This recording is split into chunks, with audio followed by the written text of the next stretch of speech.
UPSC తరహాలో TSPSC పటిష్టంగా రూపొందించేందుకు సహకరించండి. చైర్మన్ మనోజ్ సోనితో సీఎం రేవంత్ రెడ్డి. రక్షణ భూములు బదలాయించాలని కేంద్ర మంత్రి రాజ్నాథ్ సింగ్కు వినతి. వెనుకబడిన ప్రాంతాల అభివృద్ధి నిధుల కోసం ఆర్థిక మంత్రి నిర్మలా సీతారామన్కు విజ్ఞప్తి. రాష్ట్ర పబ్లిక్ సర్వీస్ కమిషన్ టీఎస్పీఎస్సీను యూనియన్ పబ్లిక్ సర్వీస్ కమిషన్ తరహాలో పటిష్టమైన వ్యవస్థగా మార్చాలని నిర్ణయించామని, అందుకు సహకరించాలని ముఖ్యమంత్రి రేవంత్ రెడ్డి యూపీఎస్సీ చైర్మన్ మనోజ్ సోనిని కోరారు.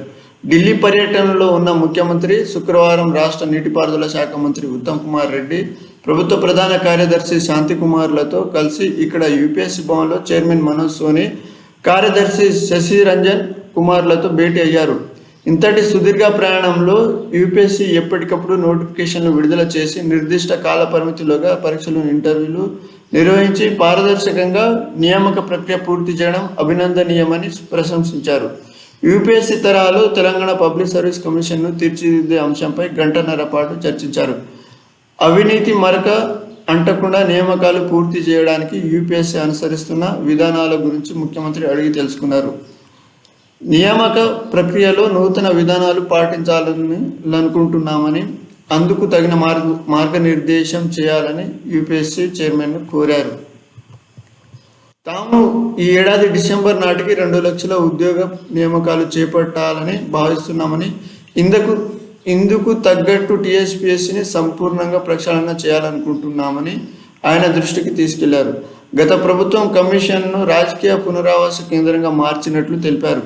ఫలితంగా నోటిఫికేషన్ల జారీ, పరీక్షల నిర్వహణ, పేపర్ లీకులు, ఫలితాల వెల్లడి ఒక ప్రహసనంగా మారినట్లు రేవంత్ వెల్లడించారు. నీళ్లు, నిధులు, నియామకాలే లక్ష్యంగా ప్రత్యేక తెలంగాణ ఏర్పడిందని, కానీ గత ప్రభుత్వ అసమర్థతో నియామకాల విషయంలో తీవ్ర నిర్లక్ష్యం చోటు చేసుకున్నట్లు యూపీఎస్సీ చైర్మన్కు వివరించారు. ఈ సందర్భంగా యూపీఎస్సీ చైర్మన్ సోని ముఖ్యమంత్రి ప్రయత్నాన్ని అభినందించడంతో పాటు యూపీఎస్సీ సభ్యుల నియామకంలో అనుసరిస్తున్న విధానాన్ని రేవంత్ రెడ్డికి వివరించారు. సభ్యుల నియామకంలో రాజకీయ ప్రమేయం ఉండదని, సమర్థత ఆధారంగా ఎంపిక జరుగుతుందని తెలిపారు. అందుకు స్పందించిన ముఖ్యమంత్రి తాము కూడా రాజకీయ ప్రమేయం లేకుండా చైర్మన్ సభ్యుల నియామకం చేపట్టనున్నట్లు చెప్పారు. కమిషన్లో అవకతవకలకు తావు లేకుండా శాశ్వత ప్రాతిపదికన సిబ్బందిని నియమించనున్నట్లు వెల్లడించారు. రాష్ట్ర ప్రభుత్వ నిర్ణయాలను యూపీఎస్సీ చైర్మన్ స్వాగతించారు. టీఎస్పీఎస్సీ చైర్మన్తో పాటు సభ్యులకు తాము శిక్షణ ఇస్తామని హామీ ఇచ్చారు. సచివాలయ సిబ్బందికి అవగాహన తరగతులు నిర్వహిస్తామని చెప్పారు. ఈ సమావేశంలో ముఖ్యమంత్రి కార్యాలయ కార్యదర్శి వి శేషాద్రి, ఓఎస్డి అజిత్ రెడ్డి, టీఎస్పీఎస్సీ కార్యదర్శి అనిత రామచంద్రన్, రాష్ట్ర అటవీ పర్యావరణ శాఖ ముఖ్య కార్యదర్శి వాణిప్రసాద్ పాల్గొన్నారు. యూపీఎస్సీల టీఎస్పీఎస్సీ నియామకాల కమిషన్ను తీర్చిదిద్దేందుకు సహకరించండి. యూపీఎస్సీ చైర్మన్కు ముఖ్యమంత్రి రేవంత్ విజ్ఞప్తి. ఢిల్లీలో గంటన్నర పాటు భేటీ, నియామకాలు, పరీక్షల నిర్వహణ, పారదర్శకతపై చర్చ. రాజకీయ జోక్యం లేకుండా టీఎస్పీఎస్సీ పాలక మండలిని నియమిస్తామని వెల్లడి. రాష్ట్ర సర్కార్కు సహకరిస్తామన్న యూపీఎస్సీ చైర్మన్. టీఎస్పీఎస్సీ చైర్మన్ సభ్యులకు ప్రత్యేక శిక్షణ ఇస్తామని హామీ. కేంద్ర మంత్రులు రాజ్నాథ్, నిర్మలా సీతారామన్తో రాష్ట్ర బృందం సమావేశం. రక్షణ శాఖ భూములను బదిలించాలని, రాష్ట్రానికి రావాల్సిన నిధులు వెంటనే విడుదల చేయాలని విజ్ఞప్తులు. యూపీఎస్సీల టీఎస్పీఎస్సీ ఏడాది చివరికల్లా 2 లక్షల ఉద్యోగాలు. తెలంగాణలో చేపట్టే నియామకాలు, నూతన విధానాలు, పద్ధతులను పాటించాలని నిర్ణయించినట్లు యూపీఎస్సీ చైర్మన్ కార్యదర్శికి సీఎం రేవంత్ వివరించారు. ఈ ఏడాది డిసెంబర్ నాటికి 2 లక్షల ఉద్యోగ నియామకాలు చేపట్టాలని, ఈ క్రమంలో టీఎస్పీఎస్సీని ప్రక్షాళన చేయాలని భావిస్తున్నామన్నారు. తెలంగాణ రాష్ట్ర పబ్లిక్ సర్వీస్ కమిషన్ ప్రక్షాళన ఎలా? యూపీఎస్సీ తరహాలో టీఎస్పీఎస్సీ రూపకల్పనకు సహకరించండి. నోటిఫికేషన్ మొదలు నియామక ప్రక్రియ వరకు పారదర్శకతకు పెద్దపీట. యూపీఎస్సీ చైర్మన్తో ముఖ్యమంత్రి రేవంత్ రెడ్డి. చైర్మన్ సభ్యులకు శిక్షణ ఇస్తామని యూపీఎస్సీ చైర్మన్ మనోజ్ సోని హామీ. ఇరువురి మధ్య గంటన్నరకు పైగా చర్చలు. రక్షణ భూములు బదలాయించాలని రక్షణ మంత్రి రాజ్నాథ్ సింగ్కు సీఎం వినతి. రాజకీయాలు లేకుండా టీఎస్పీఎస్సీ చైర్మన్ సభ్యుల నియామకం ప్రచారణ. యూపీఎస్సీ తరాలు టీఎస్పీఎస్సీ ప్రచారణ పునర్నిర్మాణానికి కసరత్తు. యూపీఎస్సీ చైర్మన్తో సీఎం రేవంత్ ఉత్తమ్ భేటీ. సలహాలు సూచనలు సహకారం కోరిన నేతలు, సానుకూలంగా స్పందించిన చైర్మన్ మనోజ్ సోని. యూపీఎస్సీ తరాలు టీఎస్పీఎస్సీ 34,694 మందితో వాలంటీర్ల వ్యవస్థ. రాష్ట్ర ప్రభుత్వం కసరత్తు. అధికారులకు సీఎం ఆదేశాలు. సంక్రాంతికి తర్వాత ఉన్నత స్థాయి సమీక్షకు రేవంత్ నిర్ణయం. 34,694 మందితో వాలంటీర్ల వ్యవస్థ.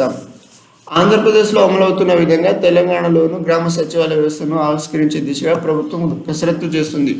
ఇందుకు సంబంధించి ఇప్పటికే ఒకసారి ఉన్నత అధికారులతో సమీక్ష నిర్వహించిన ముఖ్యమంత్రి రేవంత్ రెడ్డి అధ్యయనం చేసి నివేదిక సమర్పించాల్సిందిగా పంచాయతీరాజ్ శాఖ ఉన్నతాధికారులను ఆదేశించారు. ఎన్నికలకు ముందు కూడా ఈ విషయాన్ని ప్రజాక్షేత్రంలో ప్రకటించిన రేవంత్ మరింత మెరుగైన పరిపాలనను ఈ వ్యవస్థ అవసరమని భావిస్తున్నారు. ప్రజాపాలన దరఖాస్తుల స్వీకరణ సమయంలో గ్రామీణ ప్రాంతాల్లో తలెత్తిన అస్తవ్యస్త పరిస్థితులను, ప్రతిపక్ష పార్టీలు సృష్టించిన గందరగోళ వ్యవహారాన్ని దృష్టిలో పెట్టుకొని సాధ్యమైనంత త్వరలో ప్రతి గ్రామంలో బూత్ వాలంటీర్లను నియమించాలని నిర్ణయించారు. ప్రభుత్వం అమలు చేస్తున్న అనేక సంక్షేమ పథకాలు, వాటి ఫలితాలను నిజమైన అర్హులకు అందేలా చూడడం, పారదర్శక పాలన వ్యవస్థను అందించడం లాంటి బాధ్యతలను క్షేత్రస్థాయిలో నిర్వర్తించేందుకు మొత్తం 34,694 మంది బూత్ వాలంటీర్లను నియమించడానికి రేవంత్ నిర్ణయం తీసుకున్నారు.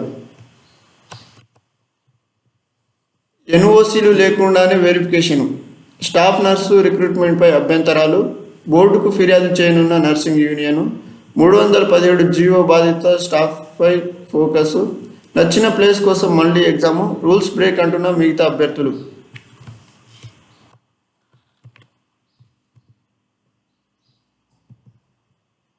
పనిచేస్తున్న హాస్పిటల్లోని అధికారుల పర్మిషన్తో డిఎంహెచ్ఓ, డిహెచ్ ఆఫీసుల్లో ఎన్ఓసి తీసుకోవాల్సి ఉంటుంది. ఇది ప్రభుత్వ రూలు.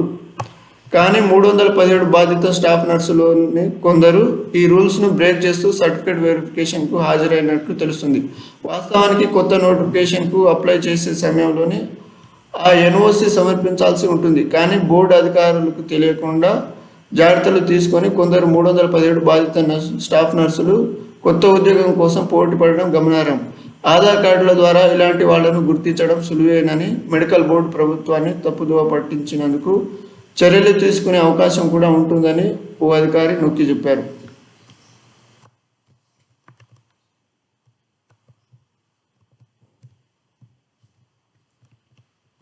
టీచర్లలో TET tension.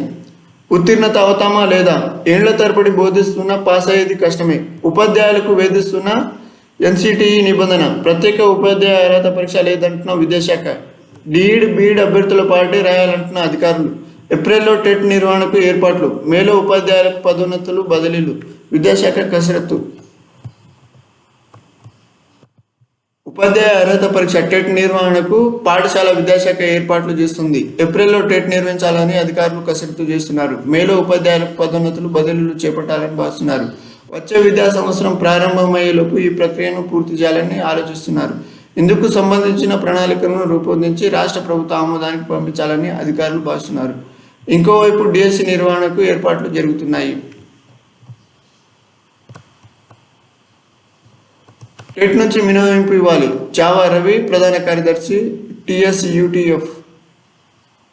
ఉపాధ్యాయుల పదోన్నతుల్లో సంక్షోభాన్ని రాష్ట్ర ప్రభుత్వం నివారించాలి. గత 8 ఏళ్లలో పదోన్నతులు లేక టీచర్లు ఇబ్బందులు పడుతున్నారు.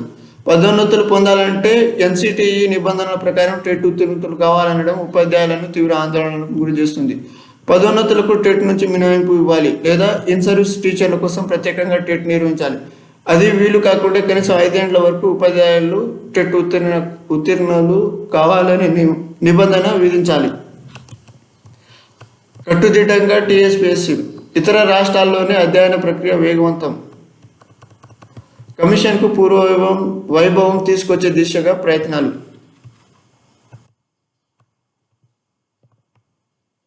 ఇతర రాష్ట్రాల్లోని పబ్లిక్ సర్వీస్ కమిషన్తో పోలిస్తే టీఎస్పీఎస్సీ మెరుగ్గా ఉందని, అది ఆధునిక సాంకేతిక పరిజ్ఞానాన్ని వినియోగంలో ముందుందని అభిప్రాయాలు ఉన్నాయి. టీఎస్పీఎస్సీ చైర్మన్గా పనిచేసిన గంటా చక్రపాణి అప్పట్లో దేశంలోని సర్వీస్ కమిషన్లతో ఏర్పాటు చేసిన స్టాండింగ్ కమిటీకి చైర్మన్గా కూడా వ్యవహరించారు. దరఖాస్తుల నుంచి పరీక్షల నియామకాల దాకా టీఎస్పీఎస్సీ తీసుకొచ్చిన ఆన్లైన్ విధానాన్ని ఇతర రాష్ట్రాలు అనుసరించిన సందర్భాలు ఉన్నాయి. అధికార వర్గాలు చెప్తున్నాయి. అయితే పలు పరీక్ష పత్రాల లీకేజ్ వ్యవహారంతో టీఎస్పీఎస్సీ ప్రతిష్ట ఒక్కసారిగా మసకబారింది. వరుసగా పరీక్షల రద్దు కలకలం రేపింది. ఈ క్రమంలో టీఎస్పీఎస్సీకి పూర్వవైభవాన్ని తెచ్చే దిశగా రాష్ట్ర ప్రభుత్వం కార్యాచరణ చేపడుతుంది. కఠిన నిబంధనలు, కొత్త సాంకేతికతతో టీఎస్పీఎస్సీలో ప్రస్తుతం వినియోగిస్తున్న సాంకేతిక పరిజ్ఞానాన్ని మరింత అభివృద్ధి చేసి అత్యాధునిక సాంకేతికతను తీసుకురావాలని రాష్ట్ర ప్రభుత్వం భావిస్తుంది. ఇందుకు సంబంధించి కమిషన్ నుంచి ప్రతిపాదనలు సైతం స్వీకరించింది. మెరుగైన సాంకేతిక పరిజ్ఞానం కోసం టెక్ దిగ్గజాల సహకారం తీసుకోనుంది. కమిషన్లో కంప్యూటర్లను సైతం పూర్తిగా మార్చేసి సరికొత్త భద్రమైన వ్యవస్థలను ఏర్పాటు చేయాలని నిర్ణయించింది. ఉద్యోగులకు బయోమెట్రిక్ ఉంటేనే కంప్యూటర్లు పనిచేసేలా సాంకేతికతను వినియోగించాలని భావిస్తుంది. ఇప్పటి వరకు కేరళ, ఇతర రాష్ట్రాలు పబ్లిక్ సర్వీస్ కమిషన్ల పనితీరును రాష్ట్ర అధికారుల బృందం పరిశీలించింది. మరింత లోతుగా అధ్యయనం జరిపాక రాష్ట్ర ప్రభుత్వానికి పూర్తి స్థాయి నివేదికను అందిస్తామని అధికారులు చెబుతున్నారు. డిఎస్సికి సర్కారు కసరత్తు. 11,000 పోస్టుల భర్తీ చేసే ఛాన్స్. డిఈఓల నుంచి మరోసారి టీచర్ల డేటా సేకరణ. గత నోటిఫికేషన్కు మరిన్ని పోస్టులు యాడ్.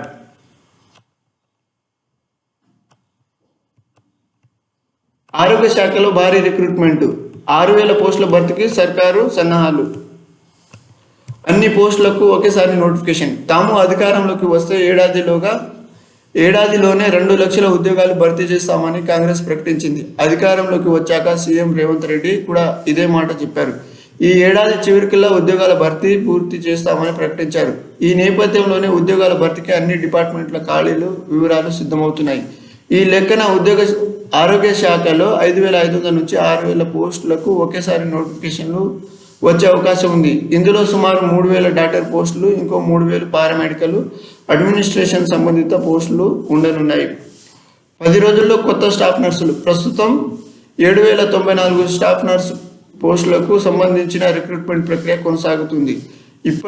ఇప్పటికే మెరిట్ లిస్టు కూడా విడుదల చేశారు. శనివారం నాటికి సర్టిఫికేట్ల వెరిఫికేషన్ పూర్తి కానుంది. ఆ తర్వాత కొత్తగా ఎంపికైన వారికి వారం 10 రోజుల్లో అపాయింట్మెంట్ ఆర్డర్స్ ఇవ్వనున్నారు. గ్రూప్ 1, 2, 3 ఫౌండేషన్ కోర్సులకు ఉచిత శిక్షణ. గ్రూప్ 1, 2, 3, 4 ఫౌండేషన్ కోర్సులకు ఉచిత శిక్షణ తరగతులు ఫిబ్రవరి 1 నుంచి టీఎస్బీసీ స్టడీ సర్కిల్ నిజామాబాద్లో ప్రారంభమవుతాయని BC study circle director Venkanna తెలిపారు.